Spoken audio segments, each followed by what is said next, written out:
हे पापियो तुम भी पियो, हे धर्मियों तुम भी पियो, वह सब के लिए है बहा कलवरी पर यीशु मुआ, कलवरी पर यीशु मुआ। हालेलुया।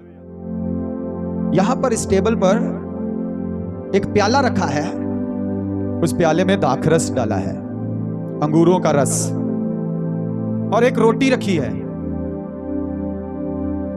ये रोटी और ये दाखरस प्रभु यीशु मसीह के बलिदान को, उसकी मौत को, उसके बदन को और उसके लहू को दर्शाती है।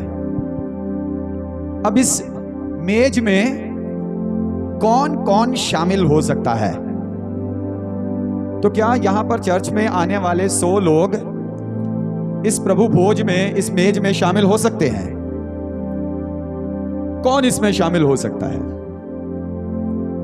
तो प्रभु यीशु के कलाम के अनुसार इसमें वो लोग शामिल हो सकते हैं जो प्रभु यीशु मसीह की देह को पहचानते हैं, जो प्रभु यीशु मसीह की सलीबी मौत पर, उसके गाड़े जाने पर और उसके मुर्दों में से जी उठने पर विश्वास लाते हैं।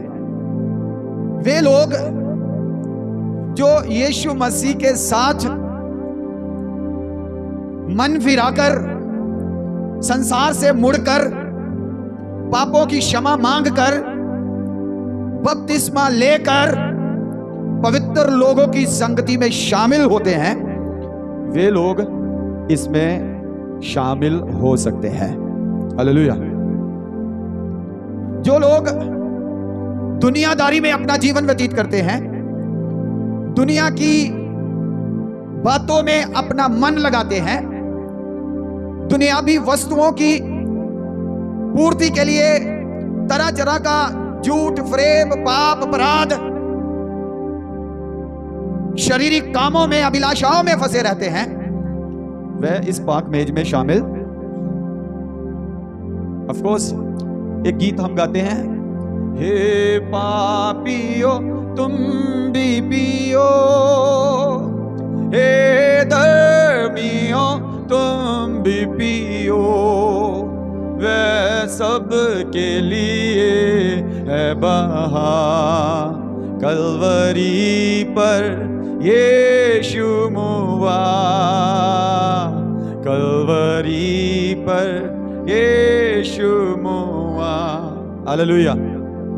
तो सलीब पर यीशु मुआ है, तो गीत गाने वाला, लिखने वाला कहता है, हे पापियों तुम भी पियो, हे धर्मियों तुम भी पियो। तो पास्टर जी यहां पर क्या कह रहे हैं? पास्टर जी वो कह रहे हैं जो वचन कहता है। पास्टर जी क्या कहते हैं? पास्टर जी वो कहते हैं जो वचन सिखाता है। तो गीतकार ने जब कहा हे पापियों तुम भी पियो, हे धर्मियों तुम भी पियो, तो इसका यह मतलब नहीं कि जो यीशु मसीह के बलिदान पर, उसके क्रूसिफिक्शन पर, उसकी सलीबी मौत पर, उसकी कुर्बानी पर, उसके मारे जाने पर, उसके गाड़े जाने पर, उसके जी उठने पर विश्वास नहीं करते, वो भी इसमें आकर शामिल हो जाएं। जो व्यभिचारी हैं वो भी इसमें आकर शामिल हो जाएं। जो शराबी हैं वो भी आकर इसमें शामिल हो जाएं। जो तंबाकू खाते हैं, बीड़ी पीते हैं, सिगरेट पीते हैं, वे भी इस पाक मेज में शामिल हो जाएं। इसका यह मतलब कतई भी नहीं। लेकिन यहां पर संसार में 2 तरह के लोग रहते हैं। कितनी तरह के? 2 तरह के लोग रहते हैं। एक ऐसा व्यक्ति जो पाप में रहता है और वह इस बात को जानता है कि मैं गुनाहगार हूं, मैं पापी हूं, मैं अशुद्ध हूं, और वह कहता है कि नहीं, मैं खुदा से बहुत दूर हूं। दूसरा ऐसा व्यक्ति है जो अपने आप को अपने कर्मों से, अपने कामों से धर्मी ठहराता है। फॉर एग्जाम्पल, यीशु मसीह के समय में जो महसूल लेने वाले थे, उन्हें यहूदी पापी करके जानते थे, सिनर्स। पापी करके बुलाते थे या समझते थे, लेकिन एट द सेम टाइम जो वहां पर फरीसी थे, सदूकी थे, शास्त्री थे, धर्म गुरु थे, वे सब अपने आप को क्या समझते थे? धर्मी समझते थे। क्या समझते थे? जोर से बोले, क्या समझते थे? धर्मी समझते थे। तो जब यीशु मसीह का लहू बहाया जाना था, उस वक्त जो अपने आप को धर्मी समझते थे, यह लहू उनके लिए भी बहाया जाना था, और जो अपने आप को पापी समझते थे, गुनाहगार समझते थे, उनके लिए भी यह लहू बहाया जाना था। हालेलुया। समझ आई आपको? जब ये लहू बहाया गया तो ये उसके लिए भी बहाया गया जो कहता है मैं पापी हूं, मैं गुनाहगार हूं, और ये उसके लिए भी बहाया गया है जो कहता है मैं तो पवित्र हूं, मैं तो धर्मी हूं। दोनों के लिए बहाया गया। तो दोनों उसकी मेज के पास आ सकते हैं, उसके लहू के पास आ सकते हैं, लेकिन इसमें से खा कौन सकता है? दोनों को बुलाहट है, पापी भी आओ टेबल के पास, जो अपने आप को धर्मी कहते हैं वो भी आओ टेबल के पास। ये सबके लिए बहा है। लेकिन इस टेबल में शामिल होने से पहले आपको अपने आप को एग्जामिन करना है। क्या करना है? अपने आप को परखना है, अपने आप को जांचना है। ध्यान से सुनिए, क्या करना है? परखना है, जांचना है। ये अपनी परख खुद करना बहुत जरूरी है। ये अपनी जांच खुद करना बहुत जरूरी है। पास्टर आपको रोके या ब्रदर जी, राजकुमार जी यहां से आपको रोके, वो अच्छी बात आपको भी अच्छा नहीं लगेगा। आप भी बुरा मनाएंगे, फिर अगली बार चर्च में भी नहीं आएंगे, बोलेंगे वहां तो हमें पाक मेज ही नहीं देते हैं। ऐसा हुआ यहां पर, कई लोग इसी वजह से चले गए। तो ये आपको जांचना है। पापी भी यहां पर टेबल के सामने आ सकता है, शराबी भी यहां पर टेबल के सामने आ सकता है, व्यभिचारी भी टेबल के सामने आ सकता है, सिगरेट बीड़ी पीने वाला भी टेबल के सामने आ सकता है। लेकिन इसमें शामिल होने के लिए आपको अपने आप को जांचना होगा, अपने आप को शुद्ध करना होगा, अपने आप को पवित्र करना होगा, अपने आप को अलग करना होगा। इधर देखिए मेरी यार, सबसे पहले द फर्स्ट टाइम जब प्रभु भोज शुरू किया गया, तो ये प्रभु भोज यीशु मसीह ने, जो उसके पीछे हजारों की भीड़ थी, उसके साथ शुरू किया, या फिर जो चुने हुए थे, जिन्हें अलग किया हुआ था, जो यीशु के साथ रहते थे, यीशु के साथ चलते थे, उनके साथ शुरू किया गया। जोर से बोलिए, किसके साथ? जो अलग किए हुए थे, जो चुने हुए थे, जो यीशु के साथ अपना जीवन दुरुस्त, शुद्धताई के साथ, पवित्रताई के साथ, उसके वचनों को, जो आज्ञाएं वो देता था, जो शिक्षा वो देता था, उसे मानते हुए अपना जीवन व्यतीत करते थे, उनके साथ ये प्रभु भोज शुरू। बाकी भीड़ को तो यीशु ने साइड में रखा। किस लिए? आज हमारे लिए एक एग्जाम्पल हो जाए, आज हमारे लिए एक, ये नहीं कि चर्च में आने वाले सभी को प्रभु भोज दे दो। ये प्रभु भोज उसी को दी जाएगी जो इसे रिकॉग्नाइज करेगा, जो इसको पहचानेगा कि ये यीशु का बदन मेरे लिए तोड़ा गया, मेरे लिए कोड़ों की मार खाई गई, मेरे लिए ये बदन छल्ली किया गया, मेरे लिए इस बदन के अंदर नेजा मारा गया, मेरे अंदर, इस बदन के अंदर कील ठोके गए, कांटों का ताज पहना गया, मेरे लिए इस बदन में से प्राण निकल गए, मेरे लिए ये बदन कब्र के अंदर 3 दिन रखा गया। जो इस बदन को, यीशु मसीह के बदन को रिकॉग्नाइज करेगा, यीशु मसीह के बदन को पहचानेगा। बोलिए, यीशु मसीह के बदन को पहचानेगा। बोलिए, पहचानेगा। बोलिए, यीशु मसीह के बदन को पहचानेगा। जो यीशु मसीह के बदन को पहचानेगा और उसके लहू से अपने आप को शुद्ध करेगा, पवित्र करेगा, केवल वही इस प्रभु भोज में शामिल हो सकता है। Hallelujah, hallelujah. तो आज यहां पर जितने भाई बहन आए हैं उन सबको हम प्रभु भोज में शामिल नहीं कर सकते।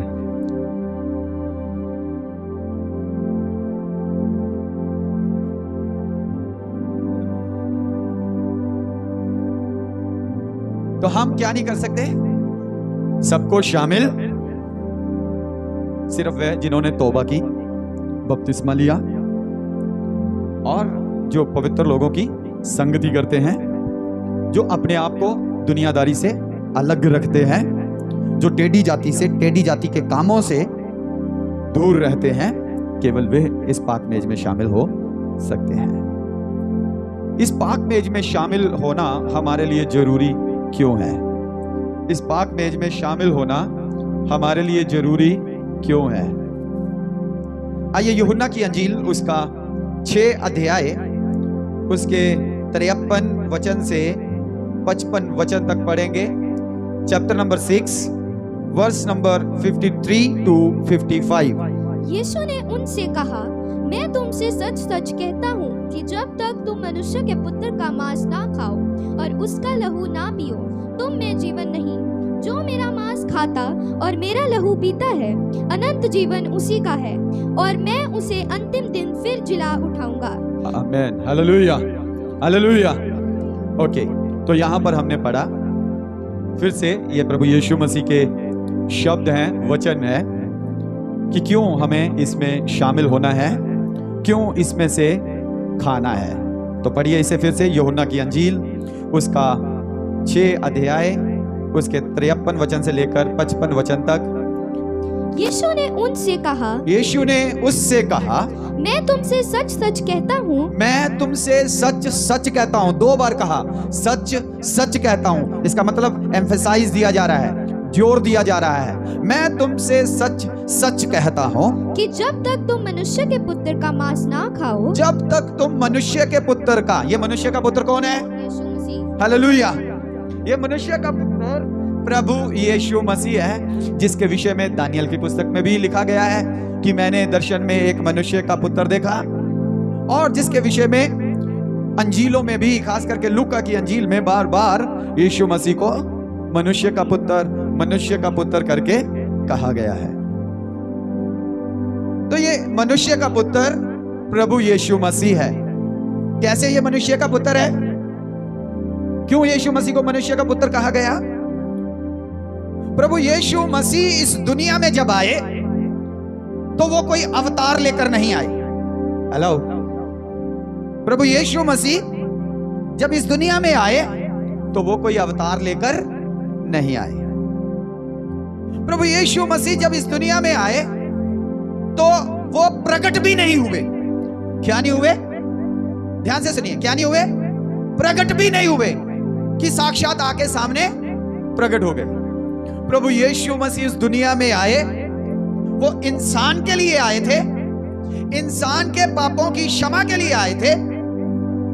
और वह जैसे इंसान का जन्म होता है, उसी रीति से इंसान होकर 9 महीने मरियम के गर्भ में रहकर, हालेलुया, फिर जैसे इंसान का जन्म होता है 9 महीने के बाद, वैसे ही जन्म लेकर इस दुनिया में आए।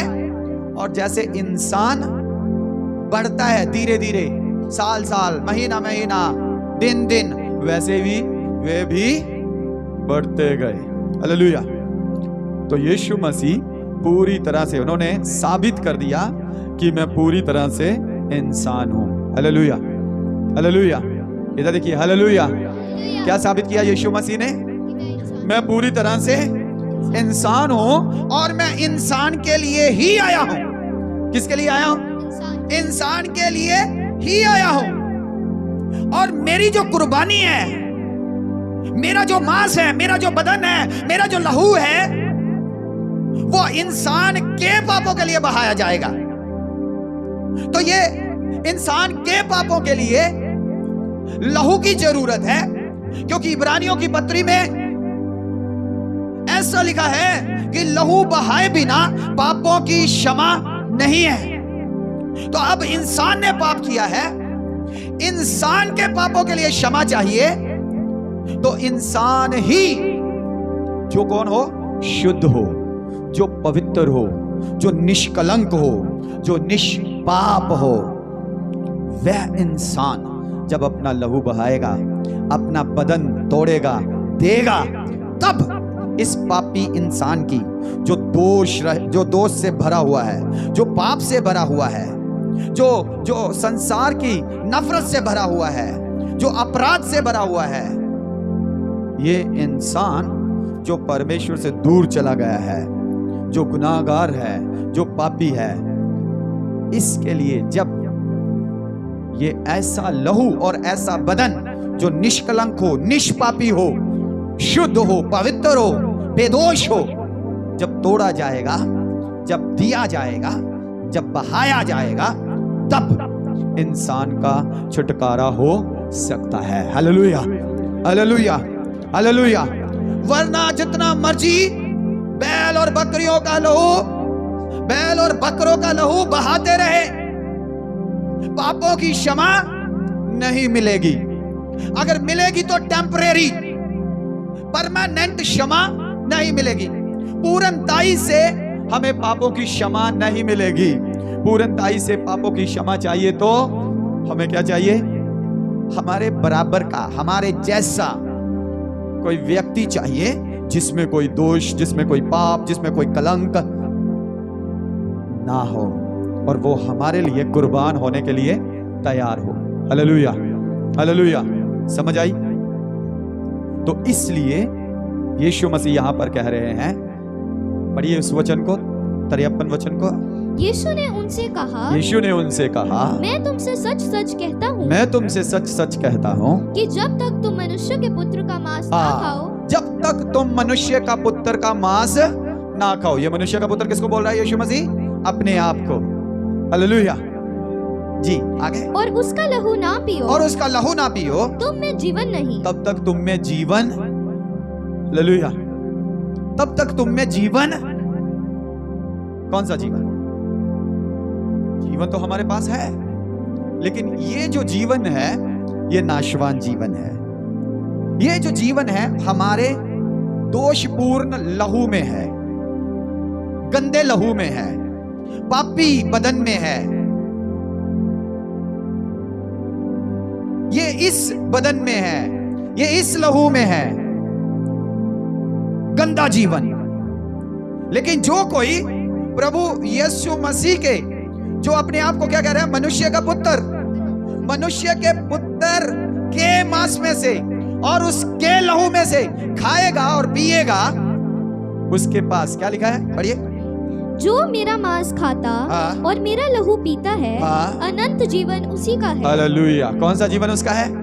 कौन सा जीवन? सदा का जीवन, अनंत जीवन, इटर्नल लाइफ। इसका मतलब कुछ खाने वाले हैं, कुछ नहीं खाने वाले, कुछ पीने वाले हैं, कुछ नहीं पीने वाले। जो यीशु मसीह के बदन पर विश्वास लाते हैं, उसकी कुर्बानी पर विश्वास लाते हैं और उसके मांस में से, उसके लहू में से खाते और पीते हैं। अब ये खाना पीना, ध्यान दीजिए इधर ध्यान से, ये खाना पीना लिटरल नहीं है। ये खाना पीना लिटरल कि आपको यहां पर हम इंसान का मांस खिलाएं, कभी नहीं। हम आपको यहां पर इंसान का लहू पिलाएं, कभी नहीं।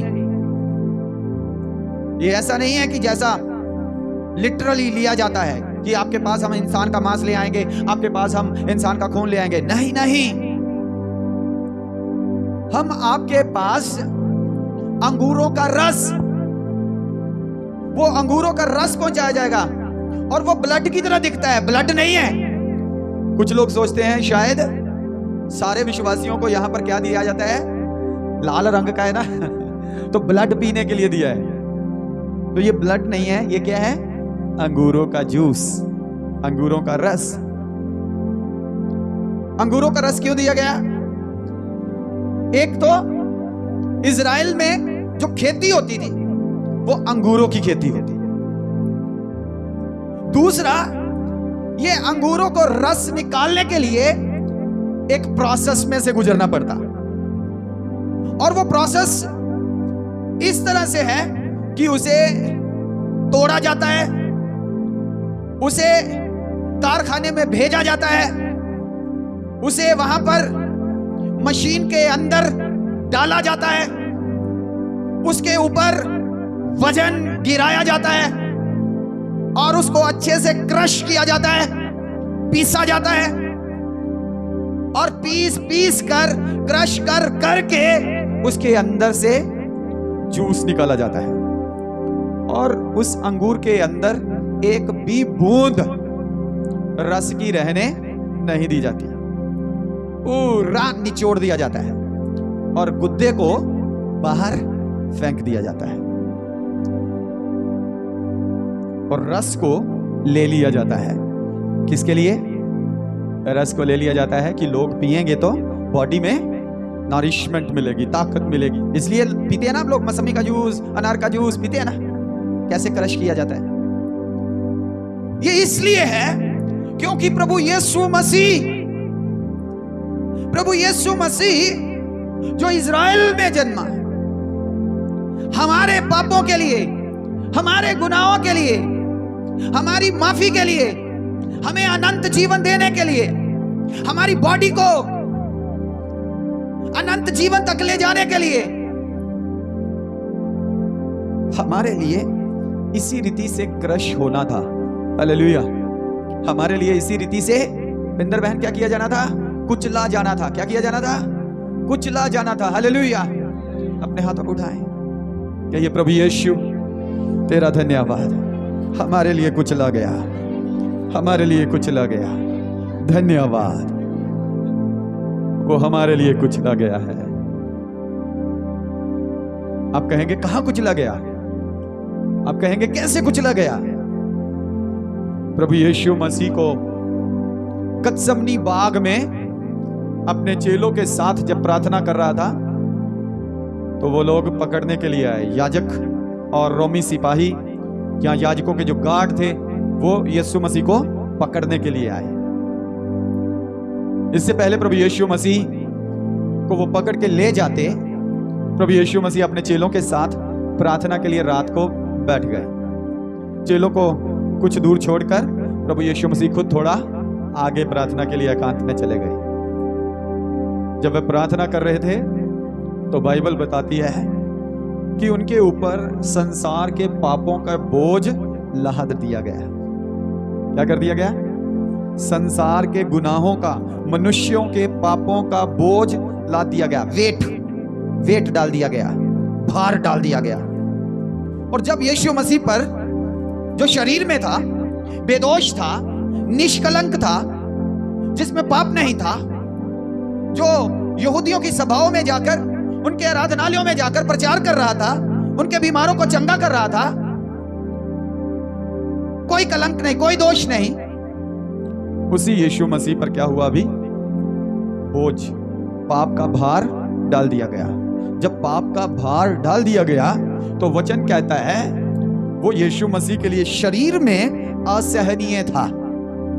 हाँ, क्या था? सहन से बाहर था। इतना भार उसके ऊपर आ गया, ऐसे उसके ऊपर, जैसे अंगूर के ऊपर मैं आपको बता रहा था, वजन डाला जाता है और उसे क्रश किया जाता है। यीशु मसीह के ऊपर भी पाप का बोझ इतना ज्यादा, सारे संसार का। अब यीशु मसीह क्रश किया जाने लगा, तोड़ा गया। वहां पर वो तोड़ा जा रहा है, वहां पर उसे क्रश किया जा रहा है। जस्ट एज जैसे अंगूरों को तोड़ा जाता है और क्रश किया जाता है। और लिखा है कि यीशु मसीह ने कहा, हे पिता, यदि ये मौत का प्याला मेरे सामने से हटाया जा सकता है तो इसे हटा दे। वाई? क्यों? क्योंकि भार इतना ज्यादा था। क्योंकि भार इतना ज्यादा था। अगर यीशु मसीह अवतार होके आया होता, यीशु मसीह रूप धार के आया होता, तो कोई दिक्कत नहीं थी। चलो भाई, हो गया काम, चलो हो गया, सारे गुनाह माफ। लेकिन यीशु मसीह ऐसे नहीं कर रहे। क्या कर रहा था? इंसान बन के आया था, 100% इंसान बन के आया था, और मेरे और आपके पापों के साथ अपने आप को आइडेंटिफाई कर रहा था, पहचान करा रहा था। ध्यान से सुनना, और इसके ऊपर सारी दुनिया का पापों का बोझ आ गया। अब लिखा है उसका पसीना जो बह रहा था, पसीना क्यों बहना चाहिए था, जरूरत नहीं थी, लेकिन वहां पर पसीना बह रहा था। क्यों? क्योंकि वहां पर पाप का बोझ, दबाव बहुत ज्यादा था और यीशु मसीह का पसीना बहने लगा। और लिखा है उसका पसीना ऐसे बह रहा था मानो कि वो लहू की बूंदें थी। लहू की बूंदें बनकर पसीना बदल गया, पानी नहीं गिर रहा। अभी क्या गिर रहा है? लहू गिर रहा है यीशु मसीह के बदन से। My God. गतसमनी बाग में वो हमारे लिए, ये गतसमनी बाग कौन सा है? अंगूरों का बाग। कौन सा बाग है ये? जोर से बोलिए, कौन सा बाग था ये? अंगूरों का बाग था। अंगूरों के बाग में ही यीशु मसीह गया, वहीं पर दुआ कर रहा था, वहीं पर वो क्रश किया गया, वहीं पर उसे पकड़ा गया, वहीं पर उसे तोड़ा गया। हालेलुया। इसलिए आज हम क्या करते हैं? प्रभु भोज में क्या लेते हैं? अंगूरों का रस। कोको कोला नहीं लेते, हम चाय पत्ती वाला कावा भी नहीं लेते, ब्लैक टी भी नहीं लेते, काली चाय भी नहीं लेते, या कोई और ऐसा फ्रूट जूस भी नहीं लेते। सिर्फ कौन सा जूस? अंगूरों का जूस, जो कि प्रभु यीशु मसीह की कुर्बानी का प्रतीक है। यह बड़ा मायने रखता है। केमिकल से बनाए हुए जूस ये यीशु मसीह की कुर्बानी का, उसके लहू का, उसके दुख का, उसकी पीड़ा का प्रतीक नहीं है, उसकी मौत का प्रतीक नहीं है। लेकिन ये जो गतसमनी बाग में, अंगूरों के बाग में हो रहा था, वो यीशु मसीह की मौत का प्रतीक है। Hallelujah, hallelujah. इसलिए अंगूरों का जूस लिया जाता है।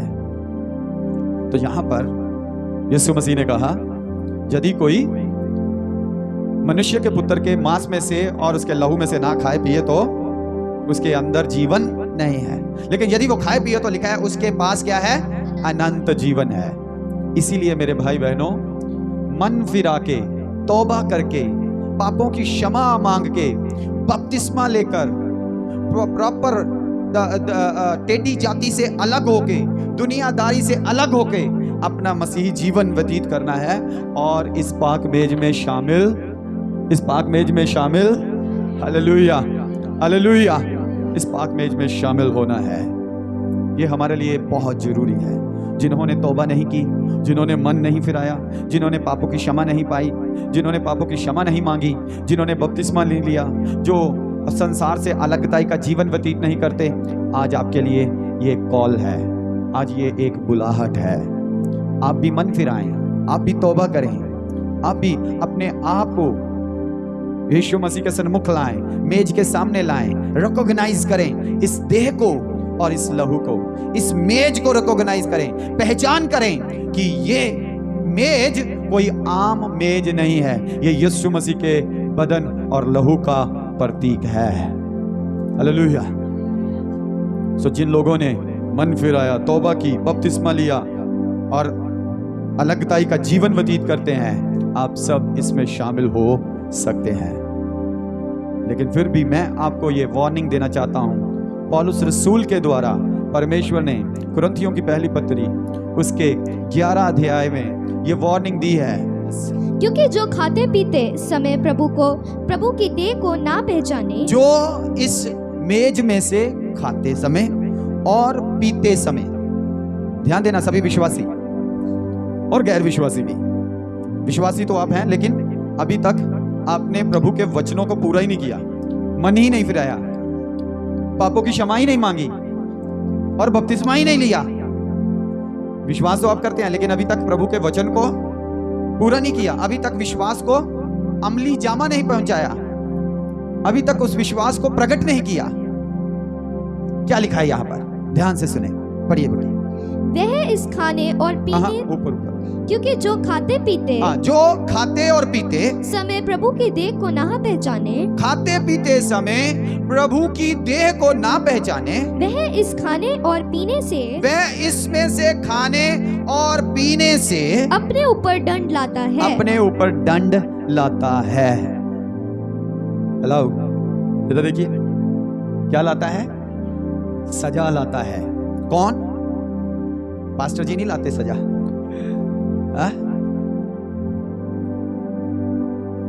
जो व्यक्ति इस मेज पर प्रभु की देह को और उसके लहू को खाते पीते ना पहचाने कि ये हमारे लिए बेदोष, निष्कलंक, पाप रहित देह है, कुर्बानी है, यीशु की मौत को याद ना करे, ना माने, उसके लिए लिखा है वह अपने ऊपर क्या लाता है? सजा लाता है।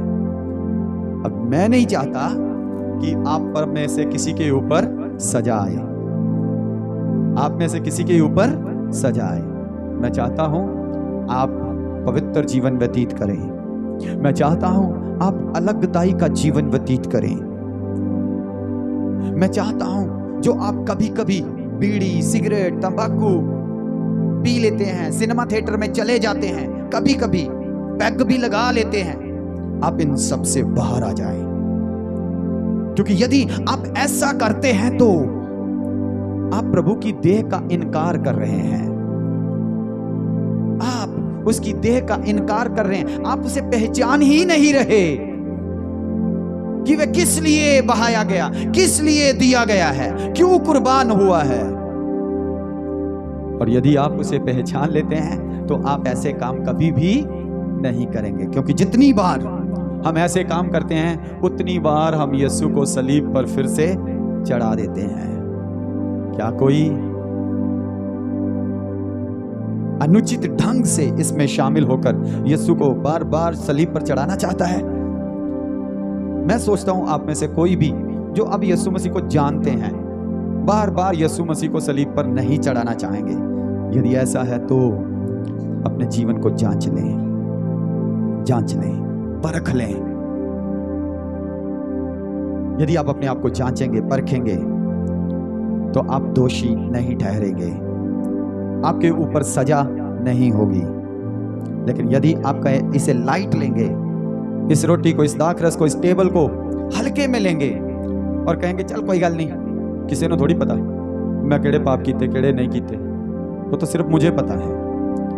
और अगर आप ये सोचें कि दूसरों की नजर में मैं गिर जाऊंगा अगर इस मेज में मैं शामिल नहीं हुआ, या आप ये सोचें कि दूसरों की नजर में मैं गिर जाऊंगा यदि मैं कलीसिया में खड़े होकर माफी मांगूं अपने गुनाहों की, तो फिर आप बहुत बड़ी गलती कर रहे हैं। क्योंकि मनुष्य की नजर में तो आप आदर कमा सकते हैं, इज्जत कमा सकते हैं, लेकिन यीशु मसीह की नजर में आप दोषी ठहरेंगे, आप पापी ही ठहरेंगे, आप सजा के हकदार बन जाएंगे, क्योंकि जानबूझकर आप ऐसा कर रहे हैं। आज हमारे बीच में यहां पर ये मेज रखी गई है। आज हमने एक बात सीखी है, प्रभु यीशु मसीह ने कहा यदि कोई मेरी देह को, मेरे मनुष्य के पुत्र के मांस को खाए और पिए तो उसके पास अनंत जीवन है। मेरे पास दो और बातें थी, लेकिन इस वक्त समय मुझे इजाजत नहीं देता कि मैं और आपको सिखा पाऊं। लेकिन इस बात को जानना जरूरी है कि इस मेज में शामिल होना भी बहुत जरूरी है,